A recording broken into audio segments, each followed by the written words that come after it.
United Nations believes that we can totally eradicate hunger, and it's one of the biggest goals of the United Nations Sustainable Development Goals. But to do this, we need to protect nature and biodiversity. This is goal number 15. If we want to eat, we need to make sure that we're looking after the earth and the animals. And these include our trees and our soil. So, yes, this is your summative.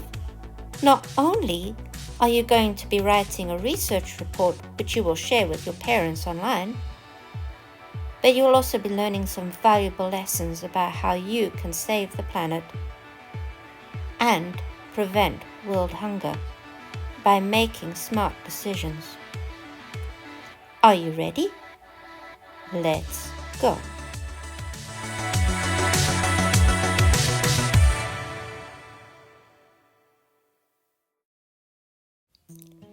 In class, I will be teaching you the MYP command terms so that you will know which one to choose for your research. For my research, I decided to choose explore because I wanted to undertake a systematic process of discovery. I wanted to get a broad picture and understand something that I was seeing. How could an 81-year-old man produce enough food to feed our entire family and the neighbors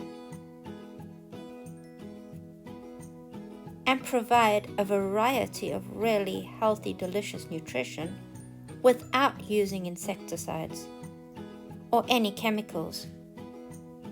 And he wasn't the only farmer doing this.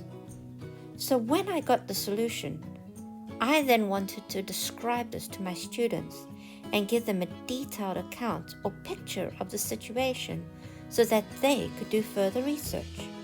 Explore is a broad term, so I would need to do some reading, some observing,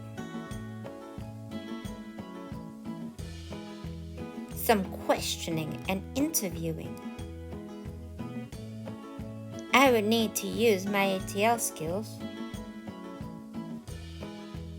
especially my research skills, so that I could find out how one individual of 81 years old had the power and choice to make a difference. So the first step was for me to try and do a Google search and get some background. So I typed in Le Marais de Bourges, and I discovered that it was a World Heritage Site, not just for history, but for nature. I also found some YouTube videos that I could watch to get more information. And of course, because it was a World Heritage Site, we couldn't use any insecticides. And as you'll soon find out, we didn't need to. Modern farming is a highly technical affair. It's all about profit. Farmers need to make as much food as possible for as little money and labor. So they use poisonous chemicals to kill any of the insects or rodents that will eat the food. Those are called pesticides, and if they're dangerous for animals, they are dangerous for humans too. That's why humans have to wear protective clothing, and the pesticides will kill the birds and the bats too. And that's not the only poison that we use on our food. We also use herbicides to kill the weeds. That means that there are no spaces for wildlife to live on a farm. Farms are not places of life, but places of death and poison. Because the wetlands are a natural heritage site around the world, we're not allowed to pollute them. So we can only use rowing boats. And you can see how clean that water is. Look at how transparent it is. And we're not allowed to kill any of the wildlife, and that includes insects like bees, birds, butterflies, and bats. Natural creatures are protected. And you know what? They end up protecting us too. This is something known as organic farming. Instead of using chemicals to protect his tomatoes, Michel grows a plant called marigolds. They chase away the insects naturally, and they're safe for humans and other animals.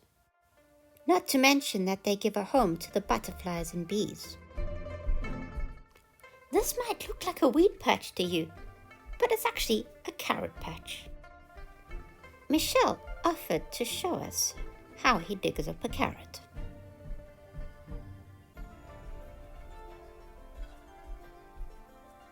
There we go.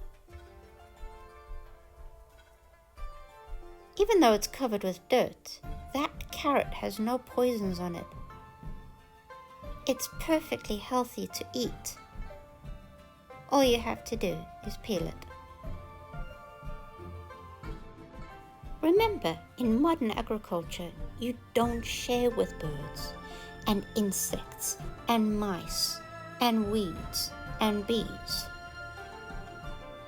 But Michel actually grows weeds to protect the mice. You see, owls eat the mice, but the mice eat some of his fruits, but then get the pollen on their fur so that they can pollinate other vegetables, and the mice help him to grow butternuts and courgettes.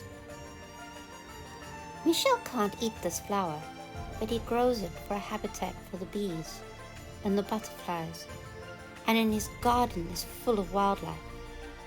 Einstein said that without bees, humans will disappear. And in the Quran, bees are highly valued. In fact, Allah even invites them to come and live in the gardens and the houses and the trees. A very different approach to the greedy farming methods that try to destroy all life. But what about birds, the ancient enemies of the farmers? Well, some farmers use non-poisonous methods like scarecrows to scare off the birds. But Michel encourages them to share the fruit that he grows, and you can see the little beak prints in the fruits. We have more than enough to share with them. And then their poo fertilizes our garden, which is why we have houses where they can live happily. And in their poo is the seeds for more fruit trees to grow. This fruit tree is even growing in the middle of a river. If there's a part of the farm where we don't want the birds to go, we just hang old CDs and DVDs. The light then shines in their eyes. It doesn't hurt them, but it stops them from going to that part of the garden. But birds and bees and mice aren't the only creatures that help us. This is Michel Olivier, Michel's wife, and she is taking care of the earthworms. Worms are amazing creatures that can literally turn deserts into a paradise. Behind the shed, behind the fig tree, live the worms. They eat our leftover vegetables and leaves. And their manure is so strong, it's 10 times stronger than cow manure, and perfectly healthy. This is biodegradable plastic, so the worms can eat it too. It's true that modern farming is very productive. It's true that we could grow a lot of foods inside. But then we're not respecting biodiversity and life on land. And we're poisoning ourselves with all the chemicals. 7 different species of bees are on the endangered list. And even the Prophet Muhammad, peace be upon him, said that we should be like bees, because they eat only pure things and do not destroy anything they land on. If only we as humans could say the same thing. 1 out of every 3 bites of food we eat is pollinated by the same bees that are being destroyed by those pesticides. And those same bees pollinate 70 different types of crops. So without bees, we would lose £690 million per year just in the United Kingdom. So without biodiversity, mice, bees, birds, bats, butterflies, and bees, we will starve. These global problems are real, but like Michel and Simone, we do have the power and choice to make a difference.